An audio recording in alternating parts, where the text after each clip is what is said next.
Hey everybody, how you doing today?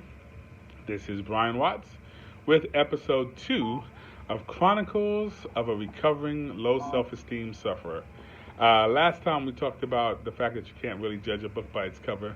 And today we're just going to talk about how low self-esteem manifests itself in a lot of people's lives. Of course, there are different ways that it can happen, but for me, I encountered an episode when I was about 4 years old that really made me feel unprotected and therefore unloved. And that kind of wreaked havoc in my mind.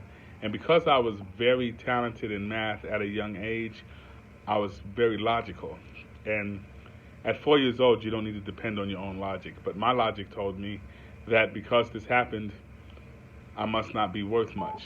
And I never really shared that with anybody, but I believed it. So it played a role in almost everything I did after that. No matter how well I did in school, no matter how many plays or how many times I sang or whatever I did, I never felt like I was good enough.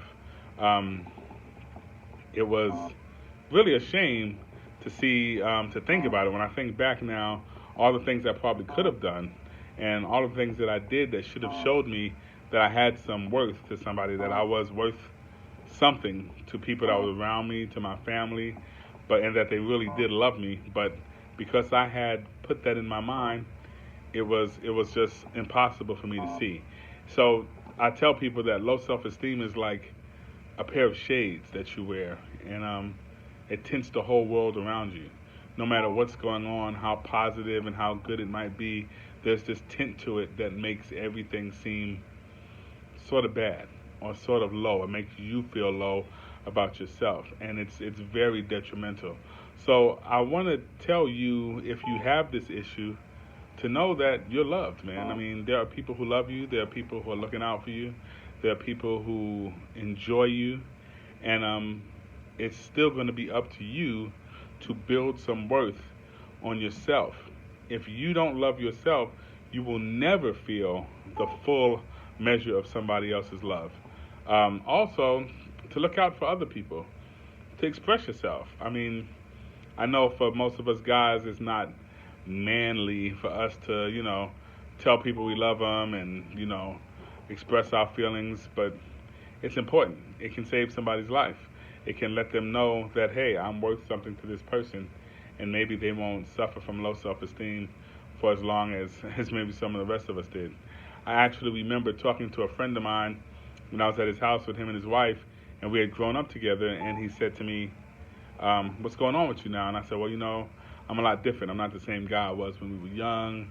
I'm doing this and I'm doing that. And he looked at me, he said, you're exactly the same guy you were when we were young. There's nothing that's changed about you. The only difference is you like yourself now and you accept yourself. And he was right. And I didn't even know. I didn't notice at all. I looked back at some old pictures and thought back on some old experiences, and I was like, you know what? That's me. And this is still me. But now I have some esteem about myself. Now I feel like I'm worth it. Now I feel like I'm valuable. And so it shows. And things have turned around. I'm not pushing people away like I was before. And it's funny. You're a person with low self-esteem. You're begging for this love. You're longing for this love. You're wanting this attention that you don't feel you're getting enough of. And in the same breath, your low self-esteem is making you push people away and making you sort of fulfill a prophecy that you've set up for yourself, a self-fulfilling prophecy. So it's a horrible thing. I can't even begin to tell you all the stories and things that have happened because of suffering from low self-esteem. But we'll get into some more of those sooner or later. I hope that you're having a great day. If you are a sufferer yourself, I hope that this video has helped you just to look back and maybe find out what that thing was that started this for you, and that you can realize that that thing does not define your whole life, that you can grow from that and you can change it. Also, I hope that if you have friends that are suffering, that you can help them out after watching this video. So get your esteem up this week, and we'll holler at you again. Talk to you later.